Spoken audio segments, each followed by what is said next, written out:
UHulumeni uthi ulindele abantu abangaphezulu kwezinkulungwane ezingamashumi amane nesishiyagalombili ukuzothamela ukuzokwamukela ngokusemthethweni isitifiketi seNgonyama yesizwe saMazulu iNkosi Misuzulu kaZwelithini ngoMgqibelo ozayo Mabhida Stadium eThekwini. Umengameli wezwe uCyril uzodlulisa lesi sitifiketi emva kokuphakanyiswa ngokusemthethweni ngenyanga kaNdasa nonyaka. Ungqongqoshe wezokubusa ngokubambisana nezindaba zomdabu uDkt Unkosazana Dlamini Zuma ubehola ithimba longqongqoshe elibhekene kuhlelwa kolomcimbi ukuzohlola inkundla Mabhida Stadium. Size lana ngoba ngomhla ka-29 kuyo lenyanga ephezulu kuzolethwa isitifiketi sesilo silethwa umongameli la estadium.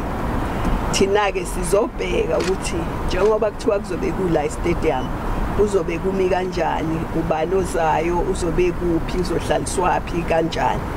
Emva kwaloko sizobe sesingena ngaphakathi sesithola umbiko ngoba kade kusetshenzwa ama-officials kade sebenza.